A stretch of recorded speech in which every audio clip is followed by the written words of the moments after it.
Hello, everybody, and welcome to our final installment of Old Spook Lane Creepy Chats.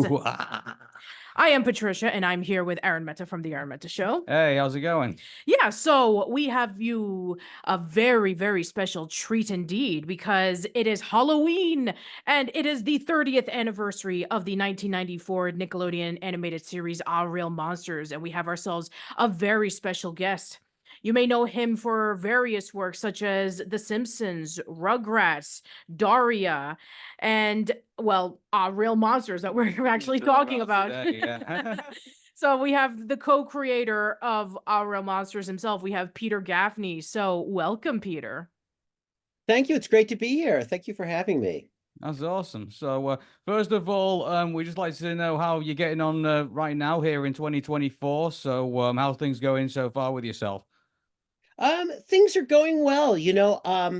My wife Sherry and I live up here in the San Bernardino Mountains, which is about 100 miles outside of Los Angeles. And it's a lovely place. It's full of trees. It's about a mile above sea level. So we get snow and everything, which is unusual for Southern California. And we love it up here. I've been up here for many years, off and on. But we have like a little house in the forest, and I'm working on various things. I mean, as I was saying earlier, work is hard to come by these days for almost everybody I know. Most of the people I worked with on Rugrats are fairly struggling. John Salvahere is in New Zealand. He can't find work. Paul Germain is up in Oregon, and he can't find work. And it's the whole children's TV industry is in total flux right now.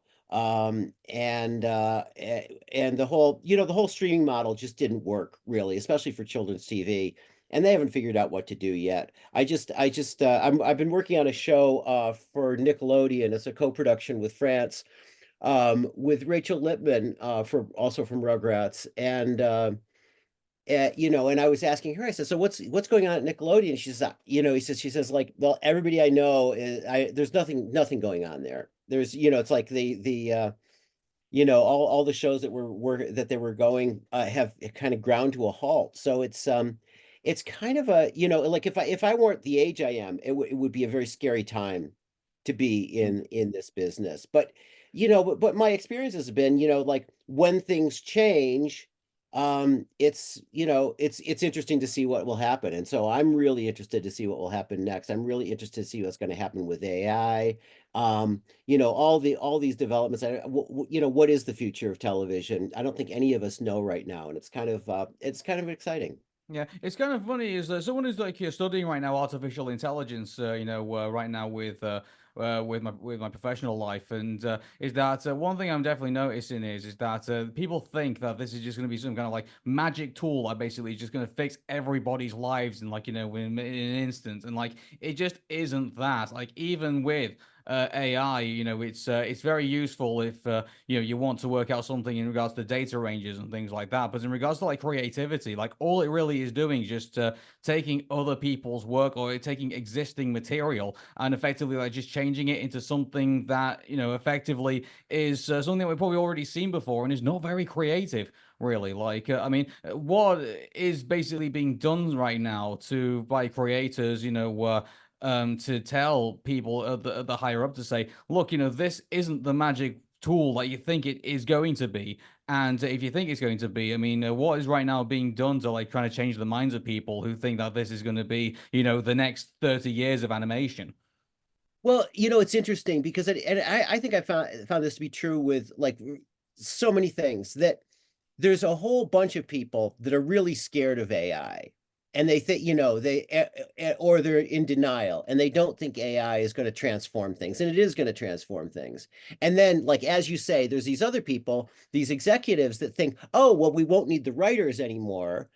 And, and the truth is somewhere in between, because it's a tremendously helpful tool.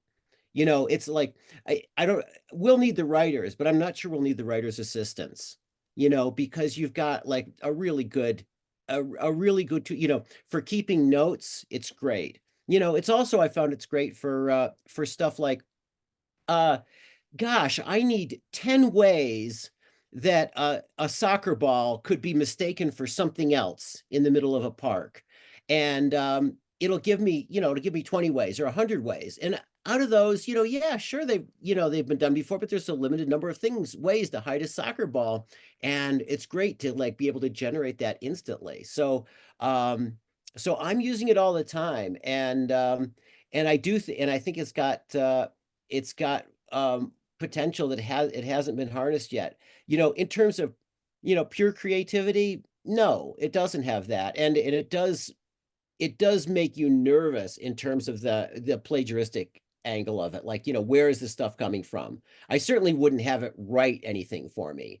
But, I think the US legal industry, I think, is going to have a lot of fun with this, don't you think? yeah, that's also going to be so interesting, because it is going to change it's going to change the whole idea of what is originality, and what is ownership of words consist of. I mean, because we all read other people, and so does AI. So where's that line? But anyway, I guess that's not really what we're here to talk about, but it is fascinating, and I'm totally I'm totally intrigued by it. So Yeah, I mean, before we obviously move on to our real monsters, I would like to ask you just just maybe two final questions, and that is that Nickelodeon today compared to where it was when you were first doing our real monsters and when you were first doing Nickelodeon material back in the 90s, how different is it now? And would you say it's going in a positive direction, or would you say it's going in a negative direction?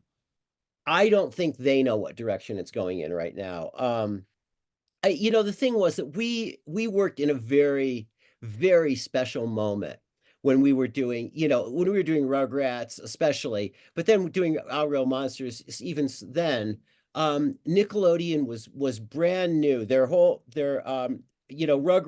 and Ren and Stimpy and Doug were like their first forays into animation. And so they had no idea what they were doing. And as a result, they gave creators a huge amount of latitude. And that's why some of that stuff was so interesting and so good and so not derivative. Um, and as time passed, it as it was inevitably bound to happen, stuff became they became more set in their ways. They had ways of doing things. They had expectations. They became more concerned with budgets. We had when Rugrats started, we had a budget of like something like $400,000 an episode, which was unheard of in the world of children's programming and animation in those days. It was such a great budget. And I just watched as time went on, and I don't know what the budgets are now because I'm not really on that end of things, but I just watched just in the course of the 90s as the budgets for the shows I was working on kept falling, $400,000, 300, 200, 100, they just realized they could get it done cheaper, so why not? And it's so that's it's just one of those things. It's just economics, I guess.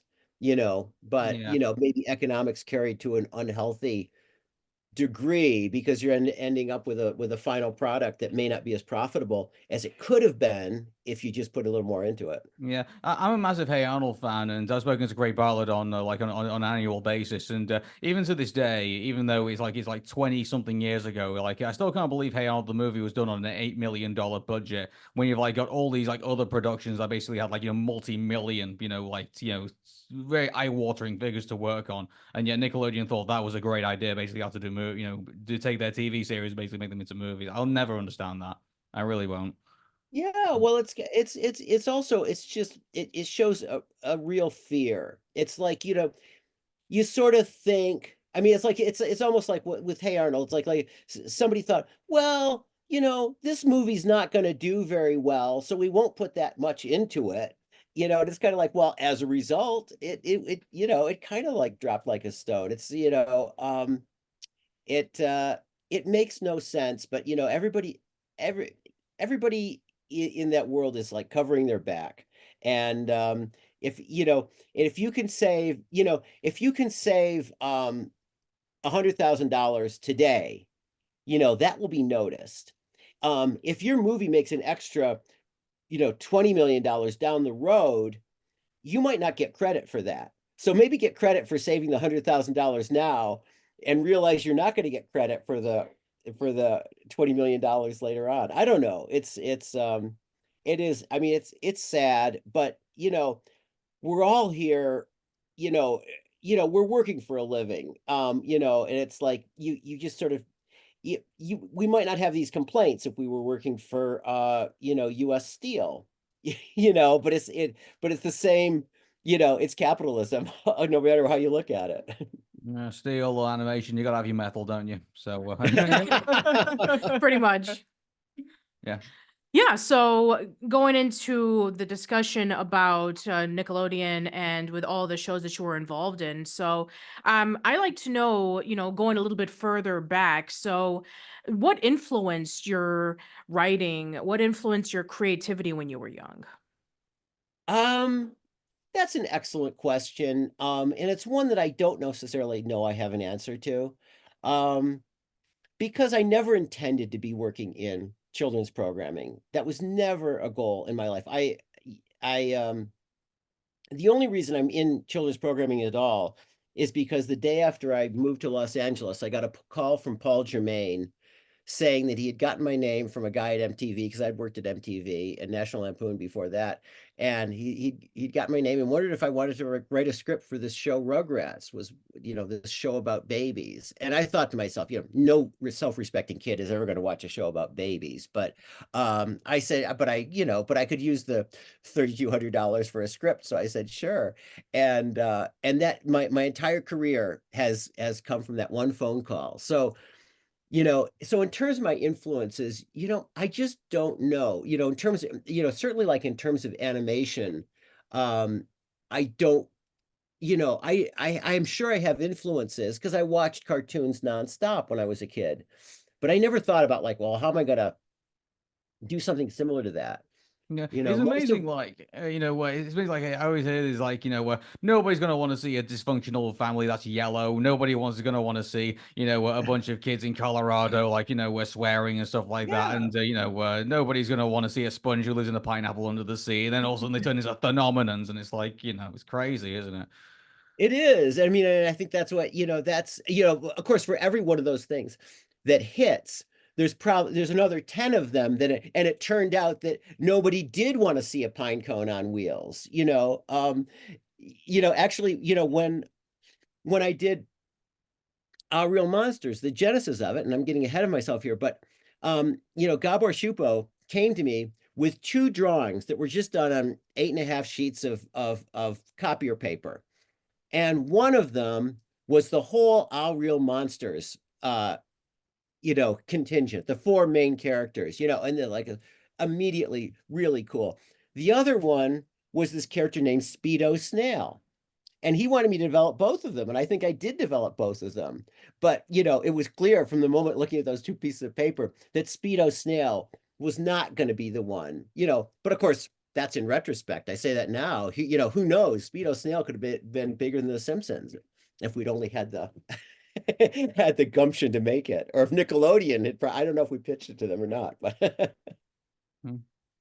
So I think with our real monsters for me, I mean, I guess we go get into it. Is that how did it get from like how did you get to the pilot effectively? Like what was the story basically getting our real monsters together and getting like all these monsters into this school and basically putting the whole scaring mechanics together.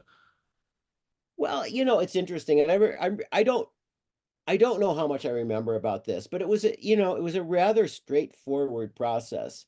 You know, like I said, Gabber brought me this drawing. You know, I was working at Rugrats at the time, and he wanted to develop other stuff. I guess Rugrats was probably like, winding down a little bit. You know, I mean, it wound up again later, but and so I took these two things, this Speedo Snail and this Rugrat and this Real Monsters thing, and I just started writing ideas. And I created these characters. I gave them names and developed this world. And I mean, and I'm not sure at what stage I sat down with people like Gabor, and Chuck Swenson was also a big part of that show.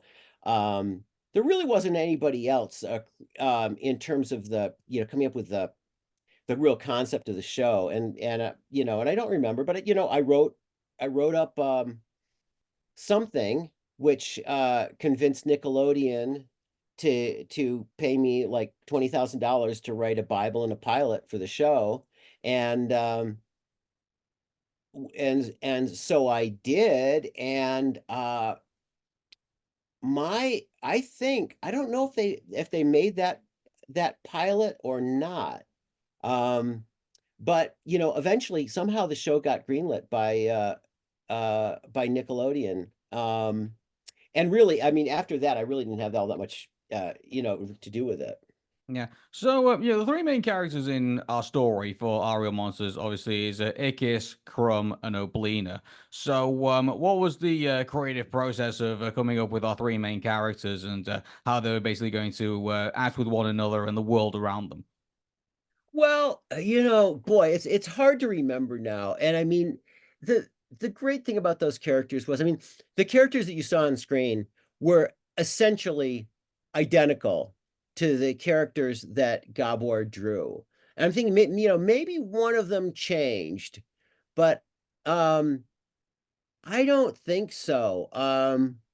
No, I think they were all there. Is almost like you know, uh, exactly the way they looked on screen. And I just looked at them and try to imagine their personalities. And and I don't know, I really don't know how the process works. I just sit down, try to see what happens with these guys, and write some descriptions which turn out to be have to be totally revised at some point because it changes. And you do see, as you develop this stuff, you realize, oh wait, she needs to be more proactive, or there's got to be a somewhat different dynamic. But that just really, it seems to come out in the writing, I think, more than anything else.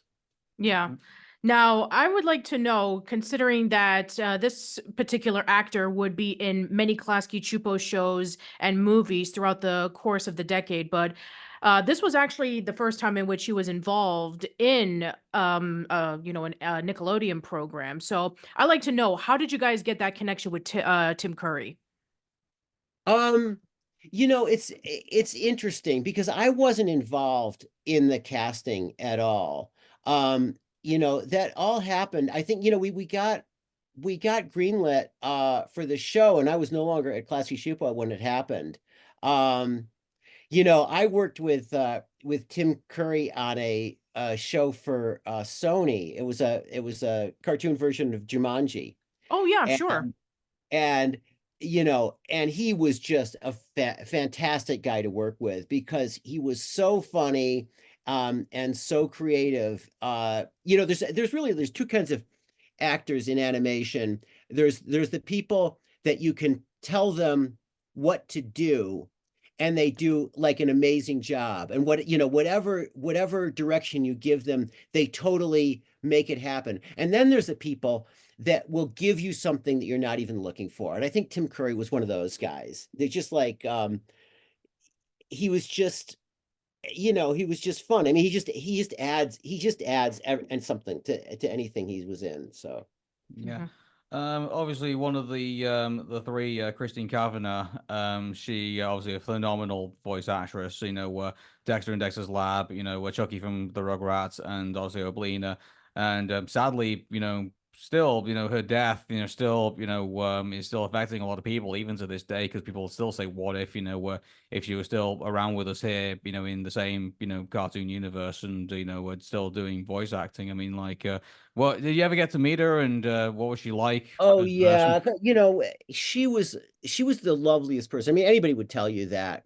She was, you know, by far the most adorable, person that I worked with on the cast of Rugrats. She was just so sweet. She was so nice.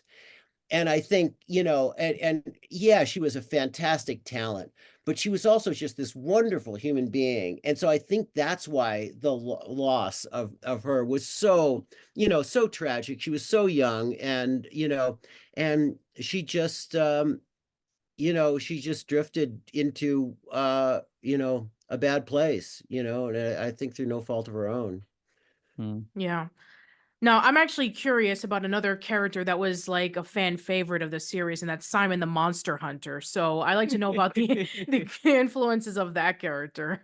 Well, I wish I could tell you because I don't remember Simon the Monster Hunter, and I do even not know if he was in my original pilot or not. So Yeah, I, well, I yeah, it was Jim Belushi, no, it was a James Belushi who voices him, and he does a great job where he's just like constantly trying to prove to everybody that monsters exist, and he's always like seeing Ickis Criminal Blina whenever they're off scaring people for their school assignments, and then he just is like this crazy conspiracy nut trying to prove that monsters are real, but then everybody just thinks he's crazy. Yeah, he was a more like definitely like if it came compared to him and Mr. Crocker from the Fairly Odd Parents, I actually prefer Simon to be Yeah, honest with Simon is, he's not, he actually has like legitimate reasons on why he thinks that monsters are real because he's actually, seen them and kind of experienced them firsthand where he's trying to like warn people about them. I guess he's sort of like a proto Dib from Invader Zim. I guess so, and but I think our real monsters. I think had so many creative characters. The Grumble always makes me laugh. Like Yeah. you just don't know when she's gonna flip her lid, and like you're just waiting until that moment that it comes in, and like it just like for example, like remember when like the plane episode where like the plane was crashing, and they thought they scared everybody, and it's like the Grumble says no, it doesn't count because it was the plane that scared them, and not you, and they had to do the whole thing all over again. Oh, that was hilarious. Yeah. Yeah. And then, there was even like moments in which that it kind of like plays into social commentary on human beings themselves in which they just aren't paying attention to what's going on or they actually embrace things that are actually scary. Like you remember the episode in which like there was this theme park ride which was like it was just kind of like It's a Small World where it's just like so cutesy that it made you want to vomit rainbows. Oh, exactly. And Yeah. then Ickis and everybody was just like scaring them, and then the ride became like a massive hit, and they all wanted to ride in it. Yeah. Oh, that was hilarious. One other actually episode I thought was actually pretty good was the one Monsters Don't Dance when they brought in like this mascot in the human world where they said oh monsters are cuddly and not terrifying and stuff like that. So it kind of like completely ruins the whole concept of like them going out to scare and they had to go after the guy who was in the costume in order to basically kind of ruin the whole thing. And by the way, I noticed that in the episode, I think wasn't there like a joke about saying you should have used two fingers? Like, if I recall in the writing of that one. I don't know. I probably wasn't even involved in it. I got to tell you. I mean, just to be honest here, I worked on I wrote like 2 episodes of that show after it got on. So, I certainly can't take credit for, any of the cool stuff that happened in any of those episodes. Yeah, I mean, like, how easy was it to like get away with like adult themes in like 6 to 11, kids TV shows back in the 90s? Because it was full of it, wasn't it? Like, remember Well, Animaniac, No Fingerprints, and then Yes. like, yeah, and it's so crazy. Like, we look at them now, we didn't think of anything. Now, 20 years later, we're kind of like, oh, Yeah. okay, Or that's what you're trying to do. if we want to go with for yeah. Rugrats, you remember like Grandpa Lou was like, showing the VHS tapes about lonely space vixens. Yeah, and there was that too. Yeah. Well, it was interesting because again, it was an interesting time because we were constantly fighting the censors on everything I did there. It's like they always wanted to make it nicer and, reduce the conflict and stuff like that. But also, they didn't seem to mind if it was something that was like totally, not obvious. Any kind of like subtle joke or something like that was fine. Especially with Rugrats, we were always thinking. I mean, I think this was part of Paul's concept of the show was that if you can get adults to enjoy it and think it's funny, then then they don't mind being in the room with it. It's not like Barney or something where, Hmm. like I'm gonna, put my kid in the room with the TV and then slam the door and get out of there. It's like, oh, I can sit down and I can watch this with them, and but people have been trying to be subversive in cartoons, forever. I mean, you've seen Rocky and Bullwinkle, right? I mean, some of the references to Yes. Yes. Rocky Yeah. and Bullwinkle are, the Ruby yacht of Omar Khayyam. It's like they made it into a ruby yacht. And I was just thinking last night, I was just reading this thing about heraldry, and bar sinister is like a concept from heraldry of, like in a crest of arms. And in Underdog, the bad guy is Simon Bar Sinister. And no kid is going to get that stuff, and probably very few adults are going to get that stuff. But but if it amuses the creator, that's all that really matters on some level. I think so. Yeah, I think that's the one thing that I really appreciate about like stuff done by Craig, stuff done by yourselves, those stuff done by people over at Jumbo Pictures when they were doing Doug. Like it really came from like the experiences of them growing up, and it came from their the cartoons that inspired them. Like Craig Butler, for example, he always tells me about Peanuts and always tells me about Charlie Brown and Snoopy, and how it inspired him to like be creative, and it inspired a lot of people for that matter. And so I don't like this idea that there's a bunch of guys in a room, all just kind of sitting there saying, what's the current trend? Like okay, it's like YouTube celebrities and like this thing, and like okay, let's throw a show together and let's just do that. And it's not based on like it's based on trends and fads, and not really based on anyone's actual experience. Yeah, and the thing about fads, ironically enough, is that it's cool now, but like 10, 20 years from now is going to be very antiquated. Whereas something that comes from a person's own, experience, whether it be from their own childhoods or whether it be from stuff that they used to watch, it'll carry on throughout time because it's like a never-ending circle in which like something that was nostalgic to somebody becomes new to that person, and then it becomes nostalgic again 20, 30 years on, so it continues to be perennial, whereas something that is cool now will become pretty not cool in about 30 years from now. Yeah. It it's really interesting how that works because, when you look at like TV shows, not just cartoons, but just all TV shows, and you look back at shows from like the 60s and the 70s, and many of them are really grounded in the time and place. So it's not simply that, but if you look back on them, like half of them are totally unwatchable because they feel so dated. And yet there are shows that are really grounded in their time, like Mary Tyler Moore, for example, which remains very watchable and very funny, even though it's clearly a product of its time. And that's and it's true, I think, for cartoons too. I mean, the Rugrats was somewhat grounded in the 1990s, in like in a lot of the ideas of parenting from the 1990s and stuff like that.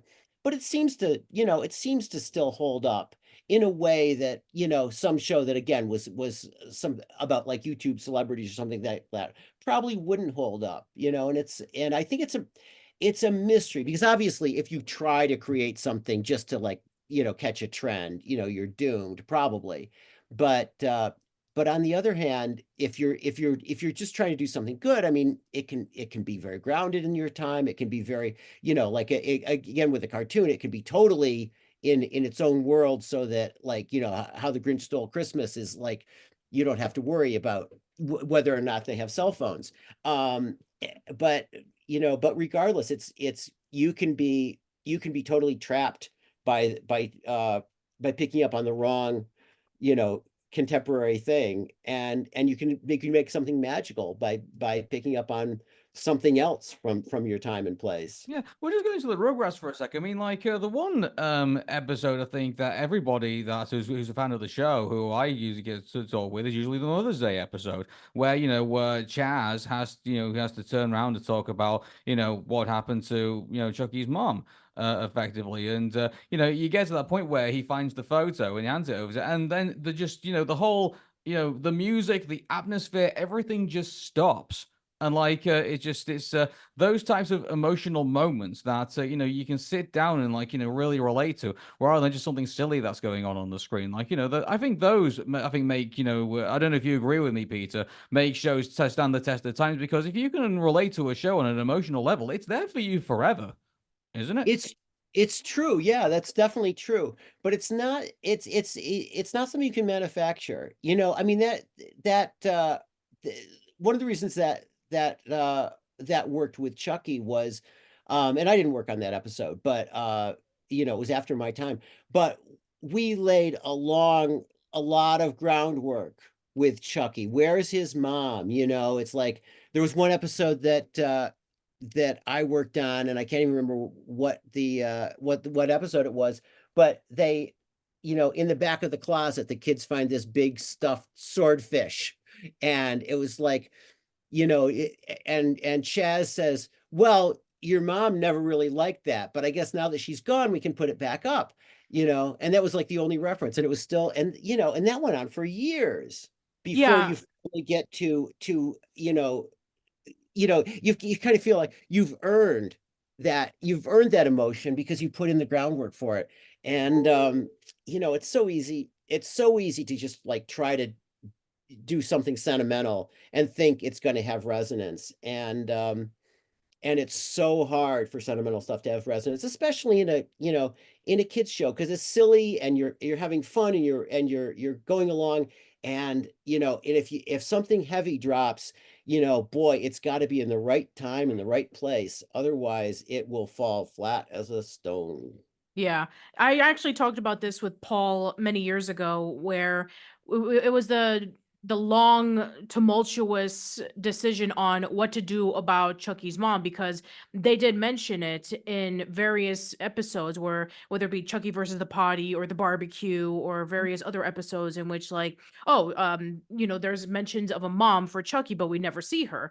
So then, Paul came up with the decision about like, oh, well, maybe she's, no longer around. And then and the executives were like, oh, no, no, no, no, let's not do that. It's like, okay, how about divorce? And it's like, no, we can't do that either. And so then it was like, oh yeah, let's just not mention anything. And yeah, I think that I'm sure that if Paul would have had more creative freedom to say what he wanted to say, I'm sure that he would have been able to, get the answer. But I think that over time it just became like an inside joke. And then I guess as time went on, then they decided, I'm sure that we can be able to take advantage of the story involving with Chucky, and because there's a lot of interesting grounds that we can be able to create with him. And so that's when later on in the series, when the show got revived, is when they decided to have an episode focusing on whether Chucky had a mom or not. And then they had that episode, and it really touched a lot of people in terms of,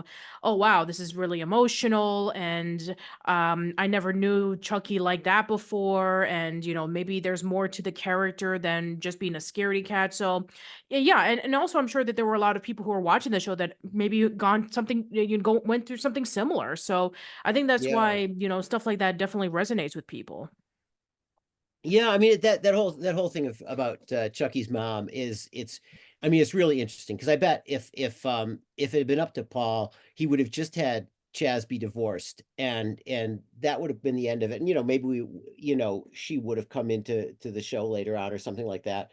But the fact that we weren't able to do that allowed way down the line for something more for like a richer exploration of that. And that's kind of interesting too, because, like you're talking about like all the stuff we got away with back in the 90s, and yet there was stuff we couldn't have. We couldn't have a cartoon character whose parents were divorced or whose mom was dead. It's just like, that, and it's so bizarre. What changes, and it feels like there's always there are always new boundaries that you're able to cross, and then new restrictions that get put on you that from various so many jokes that you can't do anymore, and I'm not saying it's good or bad, but it's just interesting.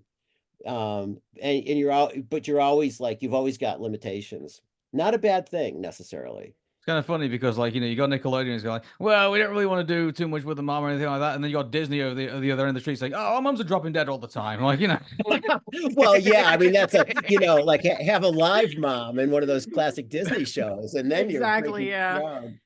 But I just have to say that, again, sure, you have All Real Monsters, which at times can be, very silly or very goofy. But then there's some moments in which it could actually get pretty dark. Like in one of the earlier episodes, it explains on why monsters need to scare because they're filling up a pool that is filled with this energy that makes them live.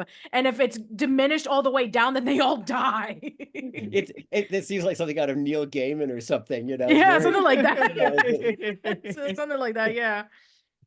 But have you ever had an instance where regardless of what show that you were involved in, that you wanted to create a character or write an episode on something, but you couldn't either because of time constraints or because it was rejected for various reasons? Oh, well, gosh, I mean, all the time. I mean, I just, this show that I'm working on now, which I guess I probably shouldn't mention what it is, but, you know, we just spent, like weeks and weeks and weeks coming up with this premise, and it's a preschool show, so it's a little bit more, sensitive, but we spent weeks and weeks on this premise where, one of the characters tells a lie, and when we finally submitted the premise, it was just completely nixed. Like we can't do anything with anybody lying, especially if there are white lies involved, and any suggestion that lying might not be totally wrong. And it's just one of these things, I mean, because Rachel Lippman is a mother to four kids and stepmother to another four kids, and she's those kids inside and out, and and it's like this is constantly frustrating her because the issues that are real for kids and that are the ones that they want to stay away from because they don't want to rock the boat, and that's especially true in preschool Yeah, stuff. It's which like, is oh, which is crazy to think about because, like, while we're doing like our Halloween episodes for Old Spook Lane, one of the shows that we covered was the Beetlejuice animated TV series for obvious reasons. And there's actually one episode that's in there where lying being a bad thing is front and center of the episode. It's actually described as skeletons in the closet that get out. Yeah, Like, I mean, good grief. and it actually tells a interesting take on telling the truth is the best way that you can be able to express yourself as opposed to lying, which actually makes things worse. And it was a show that came out what, like over What, 30, 1989, I yeah, think it was? 1989. Yeah, so that was like over 35 years ago. I can't believe the like as the discussions that must go on within creative process. It was kind of like, well, we don't really want to do this because we consider it a bad thing. When in actual fact, if you tell it correctly, it could be like one of the best episodes you could potentially tell. Yeah. Well, it's really interesting. Like if you watch, I mean, you guys weren't even born then, but when The Simpsons first came out, the first season of The Simpsons was so controversial. Everybody thought this show is like, it's subversive, it's like anti-family, it's, you know, anti-parenting, it's like it's glorifying this brat, this juvenile delinquent practically. And if you look at those first episodes, um every single one of them has like, or I don't know if every single one of them, but virtually all of them have like a sweet moral message at the end. And, you know, and without, you know, allowing Bart to misbehave, you don't have a moment at the end where there's kind of like a moral resolution. And, you know, on some level you see, oh, I see, you know, lying is bad, you know, or whatever, you know. And not that the Simpsons was like a, you know, a moralistic kids show or anything like that, but, you know, but it just shows you how scared people are of confronting, you know, real stuff, you know, even with you know, even if the you know, the outcome is very moral. I mean, like this show that we were trying to do with, like, with lying, I mean, it was, of course it was going to end, it was a preschool show, it was going to end with like, you know, you got to tell the truth, it's otherwise things will totally get out of hand. But they didn't want to touch it. They were just a, you know, you're afraid, you're always afraid, and maybe rightly so, that like parents are going to get upset. And, you know, and parents are going to say, like, you know, I'm not going to have this show in my home because it's encouraging my kids to lie, you know. Yeah, I think the Or only problem with it is that, you know, what I find with preschool shows, unless they're actually having to address an issue either within the show or something like that, I mean, there are ways they can get around it. I mean, I remember when Mr. Hooper passed away in Sesame Street, and obviously they had to do the Goodbye Mr. Hooper episode, because how are you going to explain that he's not in the show anymore? And so they had to bring in, you know, a child psychologist and everyone like that. And I felt so bad for Carol Spinney, because basically he had to basically play, you know, effectively the child who doesn't understand that, you know, Mr. Hooper is no longer with us and will not just come back the next episode. And you know, I get the feeling that within preschool shows, unless they're forced to confront whatever happens in the show, they can't. I mean, they won't touch certain things. You Yeah, know, yeah, or you any know, I mean, controversial subject. the concept of, hey, you know, you remember the Wonderful World of David the Gnome? Yeah, roughly. Yeah, so in the last episode, because they reached, you know, a certain age, they're gnomes, by the way, and they live up to mm, 400 years, and they were celebrating their 401st birthday. And in the last episode, they are saying goodbye to everybody because they're going to die. And Yeah. oh so, my God.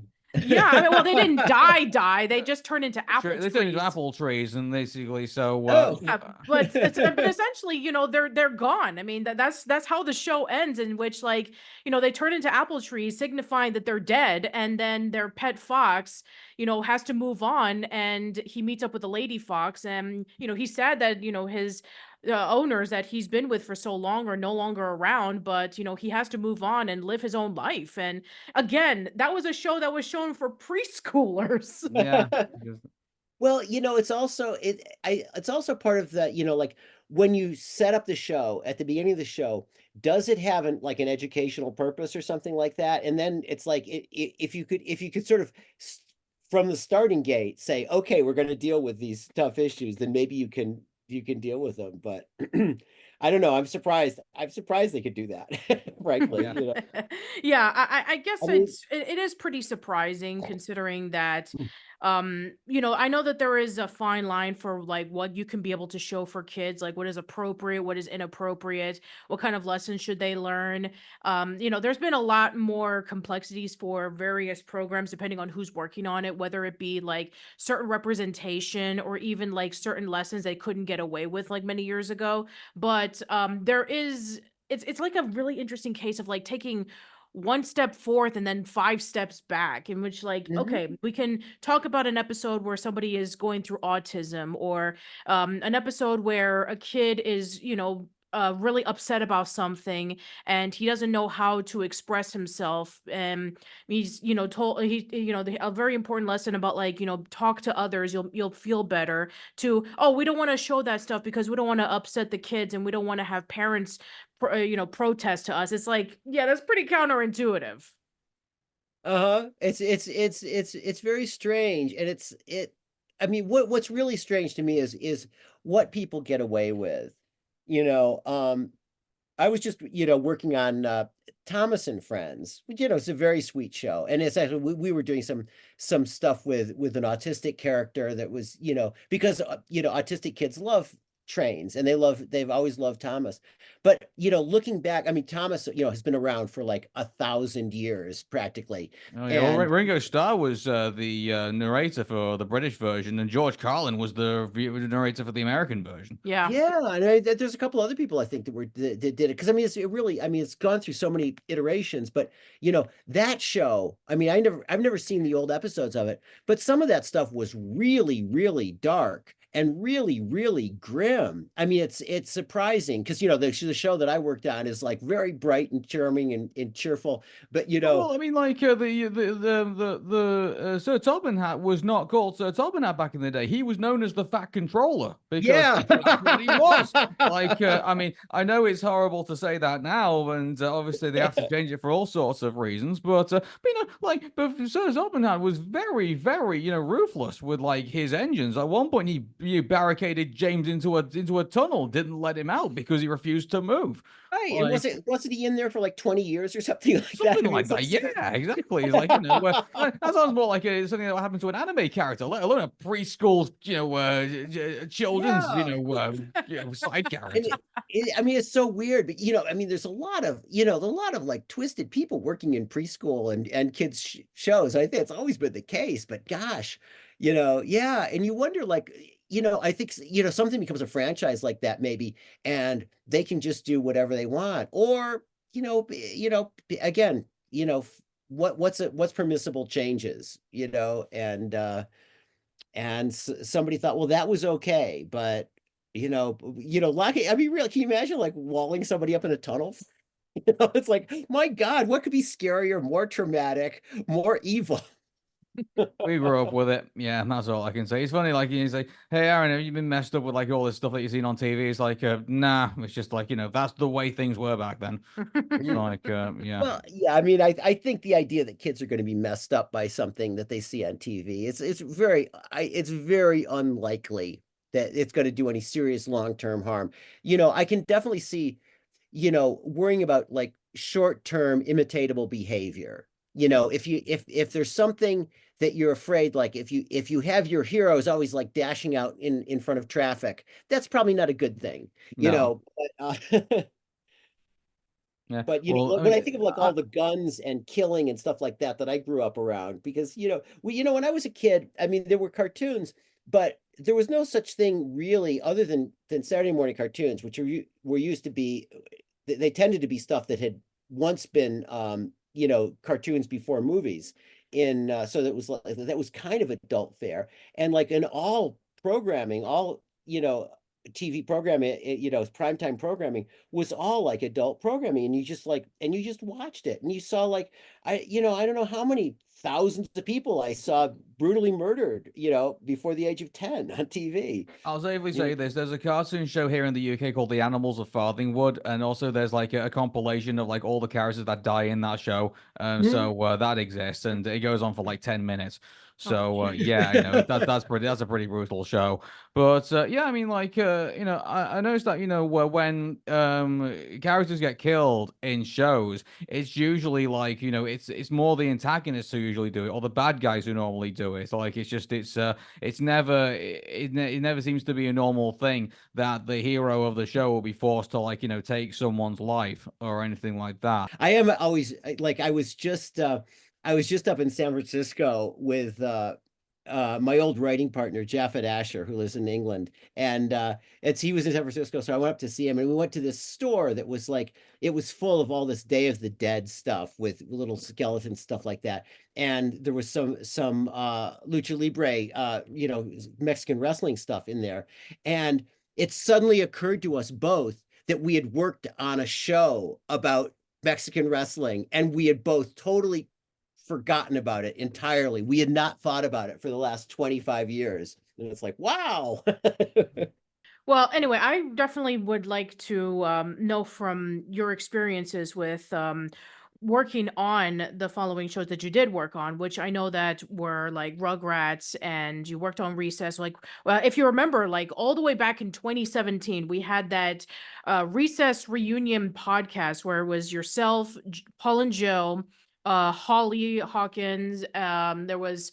Let's see, Dennis Hannigan and Cortland Mead, and we talked about, the time that you were working on all of those shows. And I do recall about like all the episodes that you guys worked on, and even the movie that you were also a part of as well. So yeah, I mean, like it's really interesting to know about like and even like with Rugrats, like you've actually written some of my favorite episodes of Rugrats, like the Toy Store of Doom or Reptars on Ice. So I mean, it just goes to show you that with all the shows that you were a part of, that you've actually made an impact for a lot of people who've have actually tuned into them. Well, thanks. I mean, that was I mean, it's interesting. I mean, I told you that like Rugrats was the first thing I ever worked on in animation, and it probably remains the best, and but that group of people, Paul and Joe and Holly, Rachel Lippman, and these people, that I continue to work with, but when we did shows like that, like Rugrats and Recess, um, there were again, we had more resources than than anybody has more, especially writing resources. We had on Recess. I'm not sure how big the writing staff was, but it was like 4, 5, 6 people. Which is and anything I've worked on lately, it's like it's one guy in a room and hiring freelancers. I think that I worked on this show called Hamsters of Hamsterdale, which is a Nickelodeon show that I don't know whether it's going to see the light of day or not, but we did a whole season. And we did have, you know, we had one writer and me, the story editor, and Holly Huckins, who was the showrunner. But, and, but everybody was like working at home. It was in the middle of COVID, so we had to, but it was just, but it's not, you just don't have the same, you get like much higher quality stuff when you can get like 5 people together in a room and really do some really do some real collaborative work and like really spend time to make scripts great, and it's and I just don't see that much anymore. Yeah, and I think it's a real shame too, because over the years, for both Aaron and myself, we've interviewed various show creators, writers, voice actors, producers, etc., and they've always told us about how great of an experience that they had with working with all the people that were involved in the show, and they miss the camaraderie and they miss the creativity and all the back and forth that they can be able to have. A great example was many years ago when I interviewed one of the writers for Rocco and SpongeBob, and who also worked on Adventure Time, Martin Olson, where he was telling me about like, all the writing staff would get together, and including with like Joe Murray, the creator of Rocco, and they would just like have fun with creating a whole bunch of like really fun stories, and how they can be able to just up the jokes. And the same thing when he did SpongeBob and Phineas and Ferb, in which that camaraderie was what made them so great. And I understand that maybe it's probably due to like high prices, or maybe that everybody has different schedules, or maybe it's I'm not sure what the reason is, but I think that more should be able to do that, where they should be able to gather the writers or gather the actors together. That way they can be able to have that camaraderie. I mean, maybe people would argue that, oh, it just takes too long to do it, when I've actually heard stories saying, no, it doesn't take very long at all. I mean, they're just, they know exactly what they need to do. They just do the work, and then they're just, they're good to go. The difference is that the energy that is in the room is what makes it great, as opposed to just like coming in by yourself and then just reading and then you're just done. So yeah, Yeah. I'm just really you definitely feel it when you're watching a lot of older programs, where you can definitely tell that everybody was like having a good time working on various programs, and it's something that I feel, in my opinion, that is definitely missed. Yeah, well, what I found, which again, when I started Rugrats, I didn't know anything about animation. I didn't know about how animation was done. But when we did our voice sessions, we would take a whole day, usually for 2 11-minute episodes. We would get the cast all together, at least everybody. We would schedule people so that they would only have to be there for, like I think you have to pay them for 4 hours. You didn't want them there longer than 4 hours, probably. So you were kind of creative about the schedule, but for most of the scenes, you had all the actors together in the booth, and having interacting, like doing actual real acting off of each other. And I thought that was just the norm. But what I found out later on was, most shows, they'll go into the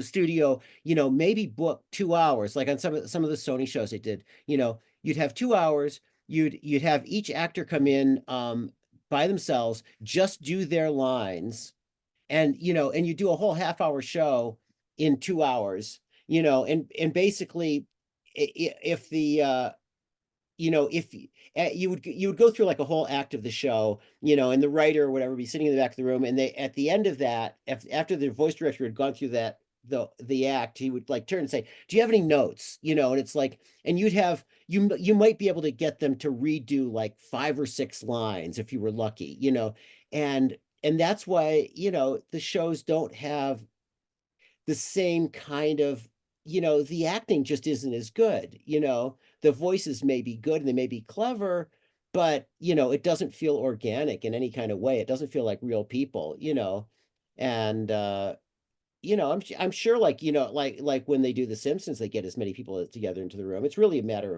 always a matter of money. Mhm. Yeah, I think yeah, it doesn't feel like I see like these these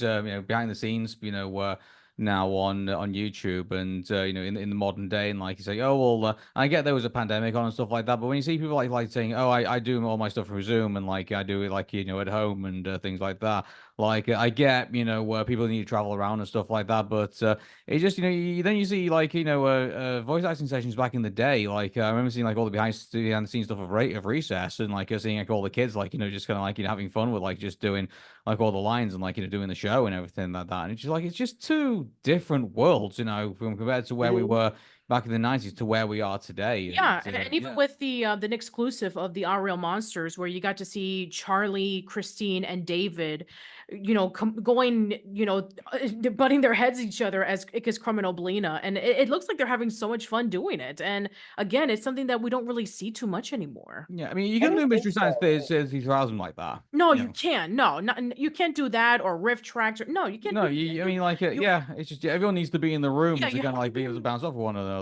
Yeah. Yeah, and it's just like cutting corners. But a part of the problem here is that I mean, look at all the different companies and platforms where you can see kids programming today.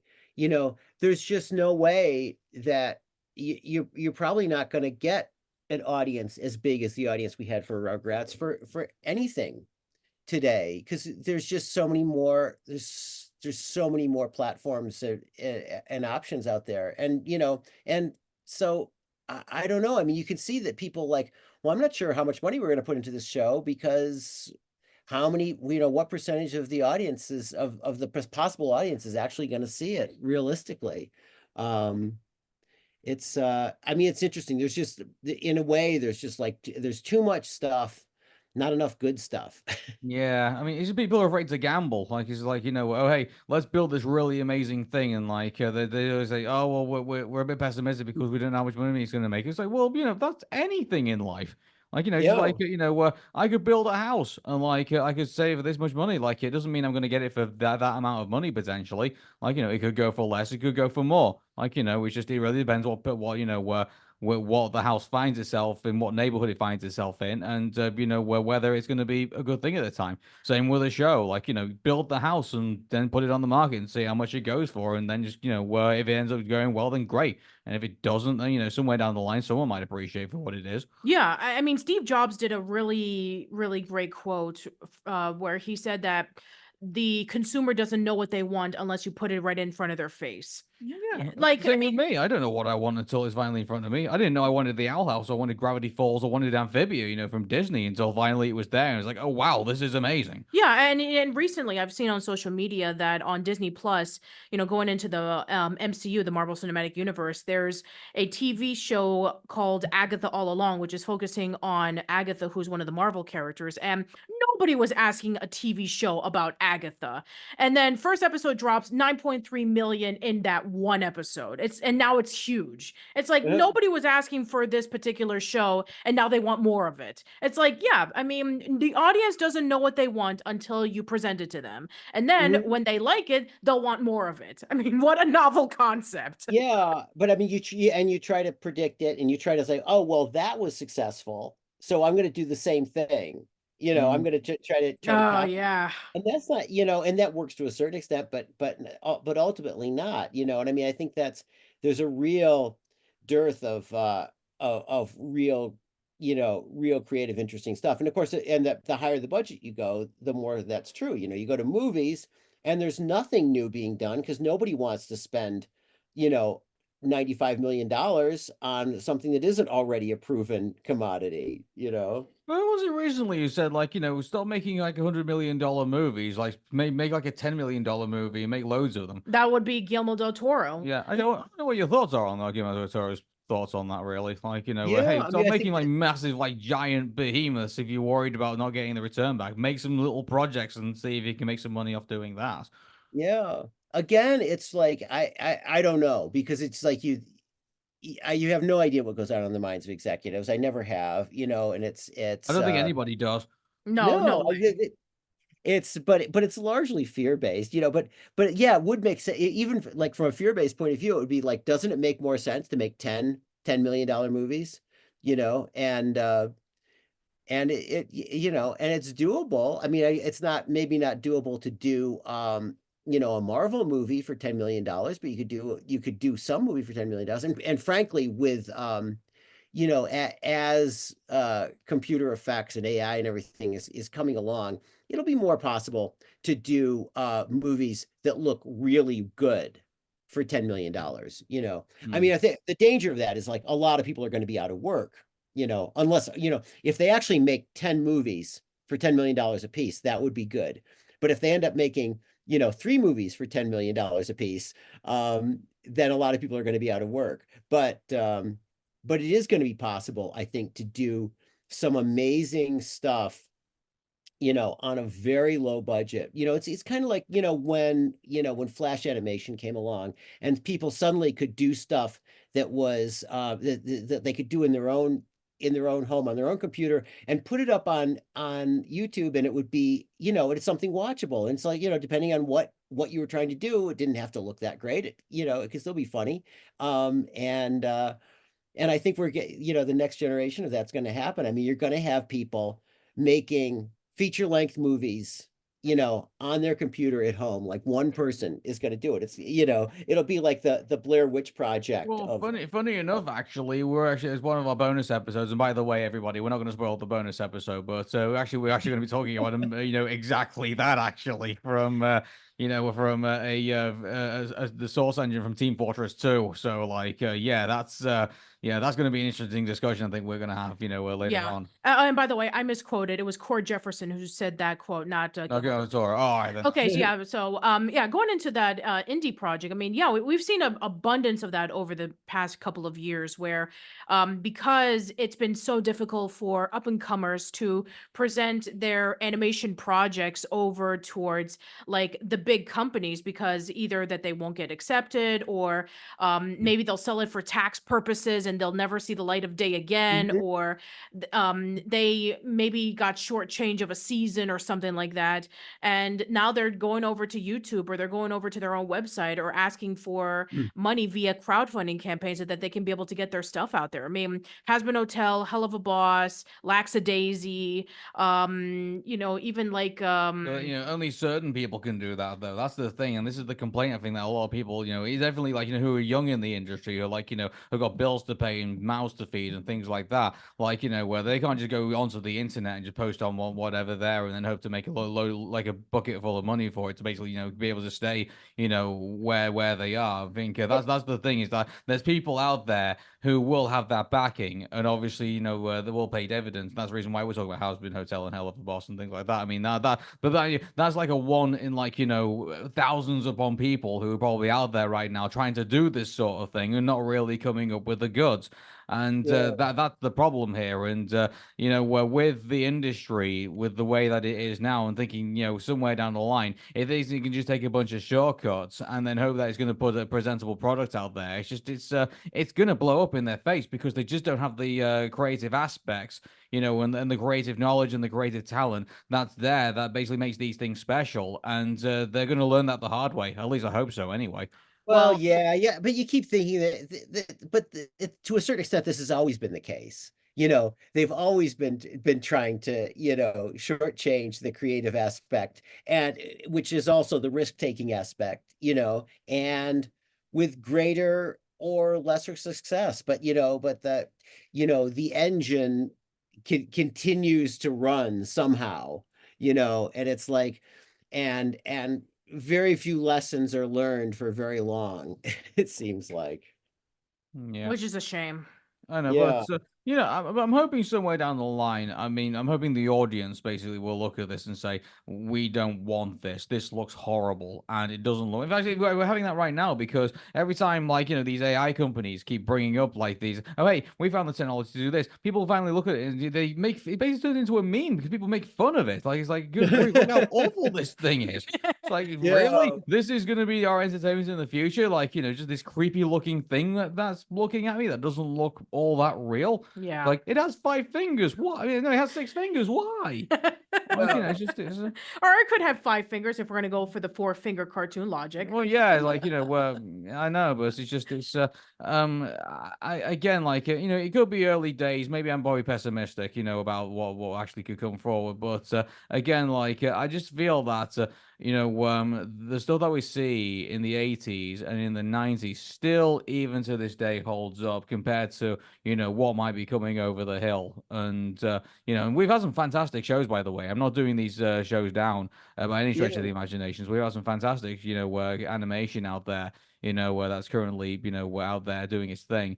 But we're still here. We are in 2024. We're still talking about the 80s. We're still talking about the 90s, and people are still, telling to us, yeah, these were the days. Like, Yeah. Well, it was. I mean, I really do feel like the 90s were a special time, and just in terms of a lot of good stuff came together. But, whole lot of crap was created in the 80s and the 90s, and we've just forgotten. It's just like, you talk about the golden age of cinema. Whenever you want to say the golden age of cinema was, you forget that all that crap that we never see from then. And, it'll be the Well, don't get same. me wrong. Like, I know there was the Rubik Cube show, and there was, and that somehow Rodney Dangerfield got to be made into a dog. I remember those pretty vividly. But like, I mean, at the end of the day, I mean, of course, stuff like that was going to be brought out because they stupidly thought there was an audience for it, and so obviously that goes on to exist. But yeah, but I mean, like, mind you, you can probably go for any decade really and find that this awful thing kind of happened really. Like, look at Ed Wood for example. Like, you think Plan 9 from Outer Space, you think back in the day was considered like monumental masterpiece amongst all the other movies that were out there. My friend. Like, yeah. Yeah, I mean, as we have been saying over the years on various podcasts that we've done, that today's, bad thing turns into tomorrow's nostalgia for Yeah. some Well, people that's where true I mean, too. we've actually talked about various movies that we don't exactly agree that they are, well, good, but we've actually gotten a few defenders saying, "No, what are you talking about?" and vice versa. So, I guess it depends on personal preference.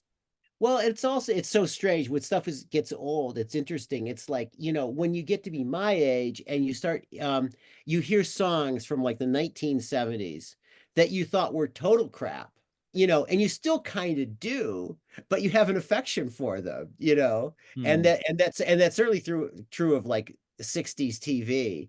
There's so much like bad 60s TV, but that's also kind of great in a way, and it's like hard to it's there is that like plan 9 kind of thing where like something can be so bad that it's good, or just kind of bad or just kind of silly and it's good. And it's just like you can't believe the plots that they had on Bewitched and how inane they were, but there's something kind of charming about it now that you look back on it 50, Hmm. 60 years later.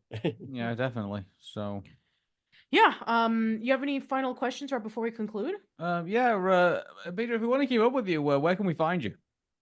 Oh, where can you find me? I'm not really, I don't really have like a huge presence on social media or anything. So I don't know, look for me on LinkedIn, but other than that, I don't know. And in terms of like where you can see my stuff right now, I don't know, except for the like I said, I did this hamster show and I don't know if that's gonna be shown anywhere. This other show that I'm working on now probably will, but I don't know. It's another Nickelodeon thing. Um but I did do a few episodes of the new Rugrats, which will definitely be making it to air. If I don't know where exactly at the moment because they kind of slipped it from Nickelodeon to or they took it off Paramount Plus and put it somewhere else, I guess. Um, but anyway, so yeah, I can't tell you. I mean, you can always come up here to Lake Arrowhead and visit me in person. That's all I can tell you. Yeah, that'd be great. That'd be really awesome. Well, long overdue to see Craig Bartlett, aren't we? So somewhere down the line, tell you what, we're making a list, aren't we, of all stuff we need to do in Yeah, California? yeah. I mean, even I'm sure that there's like a long list of people who wanted to meet up and Oh yeah, yeah, definitely. yeah. So I'm sure we'll put Well, you. if you get together with Craig, give me a call because I can never get a hold of him. So so I Well, for funny enough, he's disappearing at the beginning of October, which normally we do the Hey Arnold anniversary show. So what we're gonna do is we are gonna do the Hey Arnold Halloween anniversary show, and we're gonna be releasing it on Halloween instead. Yeah. oh So cool. Yeah, Nice. so on the same day that this will be coming out, you can go check out the Halloween special over at the Aaron Mentor Show. yeah, and you'll always find out if your questions have been answered, and yeah, so if you want to find out if any of your questions have been answered, then definitely tune in. Yeah. So All All right. right. cool.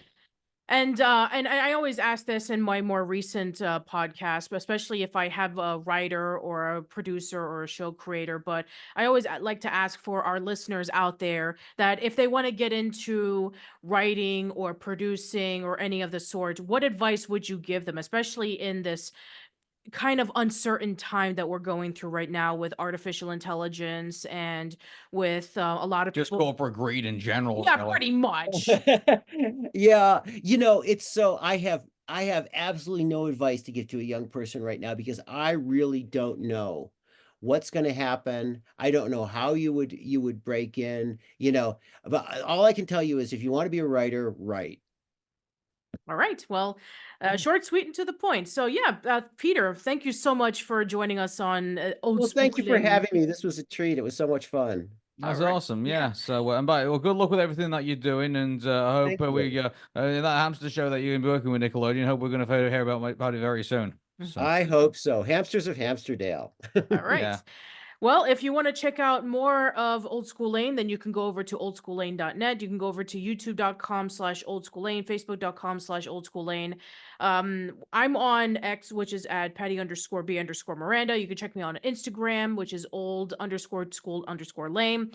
You can check out the podcast on Spotify, Apple Podcast, Amazon Music, various other places. New episodes will go there first, and then it'll go up in a few days on YouTube. yeah. And for the Aaron Meta show, if you want to check out the latest episode of the Hey Arnold Anniversary show, it will be coming out today. Also, if you want to find me on Twitter, it's at Aaron Meta Show. That's ARUN MEHTASHOW. And also, if you want to ask me a question on Tumblr, it's aaronmeta.tumblr.com. All right. Well, thank you so much for tuning in, everyone. And again, we'll be going to be releasing that bonus episode of Old Spook Lane Creepy Chats. Again, we will not tell you what it is, but stay tuned for that. And then we got some other stuff coming up for like Christmas and various other things that'll be a lot of Well, fun. you're going to be finding out how Medic lost his medical license. And yeah, and that too. So thank you so much for tuning in, everyone. Let us know in the comments below about your favorite projects that Peter has been involved in, whether it be with Rugrats or Our Real Monsters or Recess or any of the other programs that he has done. Let us know. And thank you so much for tuning in, everyone. Hope to see you around soon, and take care.